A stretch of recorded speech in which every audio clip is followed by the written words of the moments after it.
That's why all the online courses are having a race to the bottom.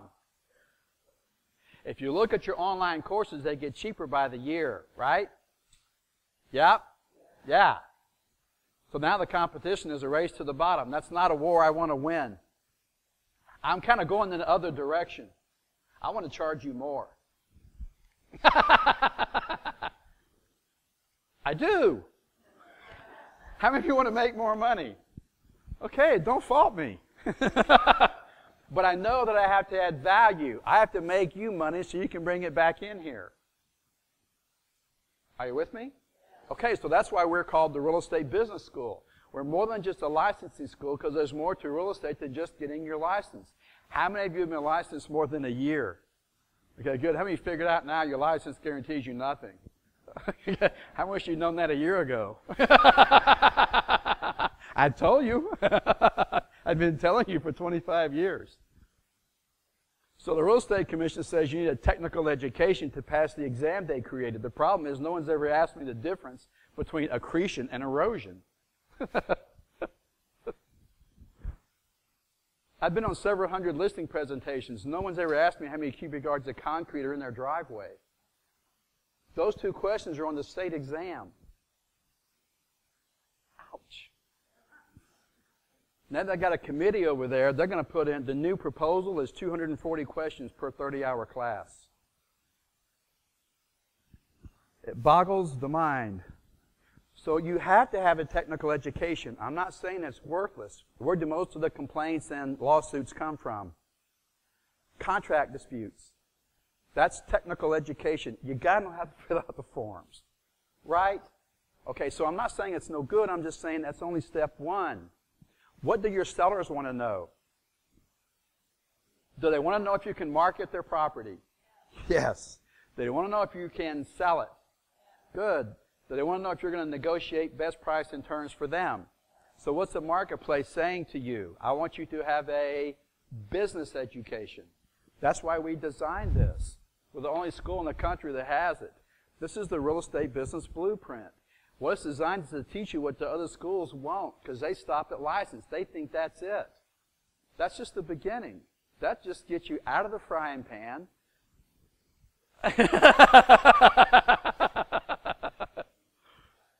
So you've got to have a business education.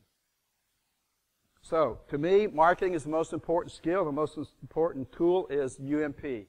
What is going to elevate, separate, differentiate, and distinguish you? Because if you four right here all go on a listing presentation, and I'm the seller, what am I asking myself as I'm listening to them present to me? Which one am I going to choose? So my question is, why should I do business with you?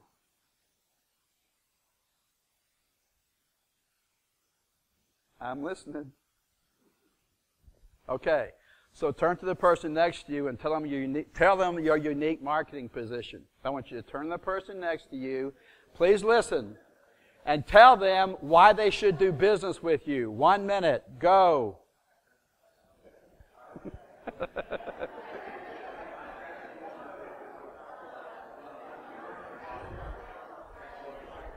How do you like that on course?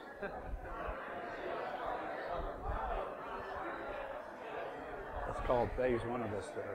Can you hear me online?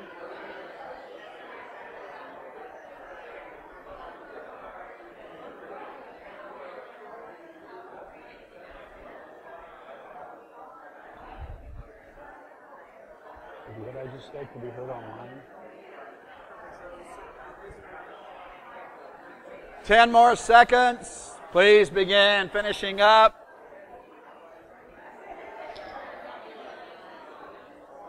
And stop. Okay. Hold your hand up like this. Give your partner a high five and say, keep working on it.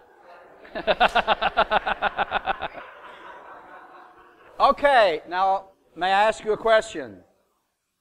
May I ask you a question? Okay, pretend you're a seller, and that was the listing agent who wants to list your house. Raise your hand if you would list with them. Okay, raise it nice and high. Raise them up if you would list with them. Okay, good. So we've got a few that have unique marketing position that's convinced someone to hire them. This is one of the hardest things you'll do. This is why we spent the last month on it, but I'm going to encourage you to work on this. You have to differentiate yourself. Please read the 22 Immutable Laws of Marketing. Read every marketing book that Al Ries and Jack Trout wrote. Start with the 22 Immutable Laws. You have a position in the customer's mind. What is it? And the first thing you want to do is be first in your category. Who was the first person to fly an airplane across the Atlantic? Lindbergh. Who was the second? Who cares? So you got to be first in your category. You have to be, most people know Lindbergh. Nobody knows who number 2 is. You never want to be number 2 in the category. Look, you got to want to win this. You don't want to be good losers. You show me a good loser, I'll show you a loser.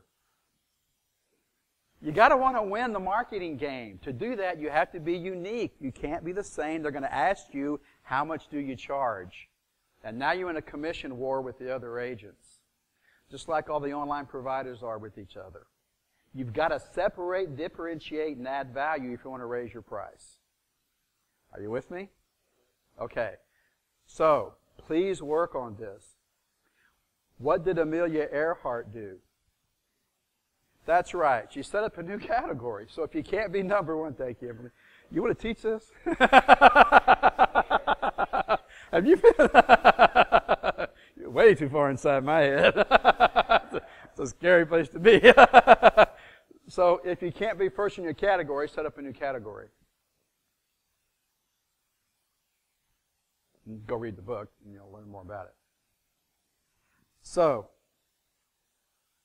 there are 3 things I'm going to tell you today that I think are going to help you with your marketing that most institutional marketers don't know. One is alpha mode. Please write this down. Alpha mode. What's alpha mode? It's autopilot. You're on autopilot. You're driving down the street, going back and forth to work. You don't see the billboards, you don't see the signs, you don't see the streets, you don't see hardly anything because you've driven this route so many times that what's happening along it, you're oblivious to all of it. It's like when you read a newspaper and you see the news but none of the ads. That's right in front of you, you don't see, you're on autopilot. It's just everything is just going by, you're not noticing anything. And so marketers know that most of us are on autopilot. In spite of the fact that we have all this bandwidth available to us physically, mentally, our bandwidth is getting narrowed because we have so many distractions because we're getting hammered by this stuff all day. And so what they want to do is get you out of alpha mode. So this is autopilot. The next step is beta. You're driving down the freeway, you're not paying much attention, you're kind of with your own thoughts, not just driving along, and suddenly a huge thunderstorm comes in. It's raining, you can't see out the front, it starts to hail, the rain is very heavy, the wipers are going full speed, you can see about 20 feet in front of you. Now you're in beta mode. You got both hands on the wheel, you're focused, you're staring right through the windshield, and you're fully alert and paying attention. So this is first stage of the process. What you want to do is interrupt people. You want to interrupt them and get them out of alpha and into beta. But this is where most marketing fails. And because most marketers don't have a unique marketing position, they're pretty good at interrupting you. Most of these institutional marketers have mastered the art of the interrupt. Now, how do you interrupt people?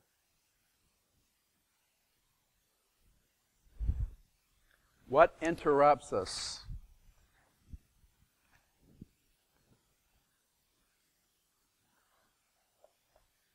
Things that are what? Familiar. You go, oh.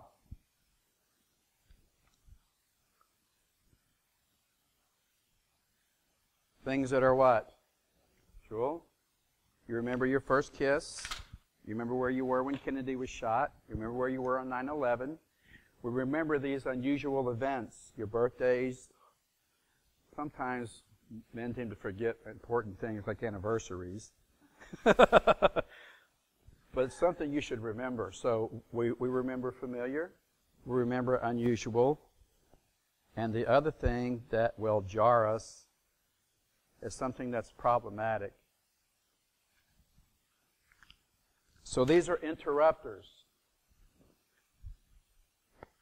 Familiar, unusual, problematic. What it does when the mind sees this is there's a base of nerves. There's a bundle of nerves at the base of your brain. It's called the reticular activator system. And it searches for things that are familiar, unusual, or problematic. How many of you have ever thought about buying a new car? Okay, thank you. How many of you, once you decide you like that car, then saw them everywhere? Okay, that's the reticular activator system at work. Once you see something, you see it everywhere. Advertisers know how your mind and your brain work, and they spend billions doing research and development to get your attention so you'll buy their stuff. The first thing I want to do is get you out of alpha mode into beta mode by interrupting you. And they're going to interrupt you using something that's either what? Familiar, or unusual, or problematic. So, let's look at some things that they use that are familiar. What interrupts? Animals, commercials, animals. Animals are familiar. Who uses frogs? Budweiser has the talking frogs. Who uses horses? And what do you see at Christmas? The Clydesdales. What do you see in football season? The horses kicking the football. Right? You're like, oh, I'm getting me a Bud. I just love those guys. I mean, it's incredible. My wife starts crying at commercials. I'm like, it's a commercial. Just with the dog, those horses. It works. Who uses cows? Chick-fil-A. Gateway used to, but I guess it didn't work for them. The whole computer company. Who uses polar bears? Who uses bunny rabbits? And batteries. Who uses a bull? Good. Who uses a duck? Now, does that make you want to go grab a shotgun or what? I'm black. It's unusual and it gets attention. Okay. Okay, so it works. So thank you. Who uses butterfly? Unesta and Microsoft. Microsoft, not so much anymore. Who uses the tiger? Right. Kellogg's. It tastes what? Great. And who else? Now, why would you want to put an animal in the tank of your car? Put a tiger in your what? Tank. Whatever. Who uses the tuna fish? Marcus. Charlie Tuna. Okay. And there's one more. Who uses the lizard? What do they call it? It's a gecko, right? So it's a lizard to me. Nonetheless, these are things that are familiar that make us pay attention. If not animals, they use celebrities. You're watching TV, you're kind of in a semi-alpha state. And like, Suddenly, there's Rory McIlroy. You go, wow, the world's #1 golfer. And you snap into beta mode. Let's see what he's going to do. And he swings the ball, and then he's selling the watch. I'm like, oh, he's selling the watch. And you go back into alpha mode. So the interrupt alone won't work. That's my point. Are you with me? So you have 4 steps to your marketing program. The first one is interrupt. Use something familiar, unusual, or problematic. Personally, I like number 3. I want to tell you about the problems that you're going to face when you get into this business. A technical education alone won't do it. You need a business education. Here's the problem with that. I know agents that have been doing this 10, 20, 30 years, and they quit because they get old and tired and done with it. They have nothing in their asset column. They have no passive income. They spent 20 years staring at the greatest source of wealth in the world, real estate, and never bought any of it. Insider trading is legal in our business. Right? All I know is this. You're never going to get rich 3% at a time, and you'll never have Martha Stewart's problem. That's called a unique marketing position.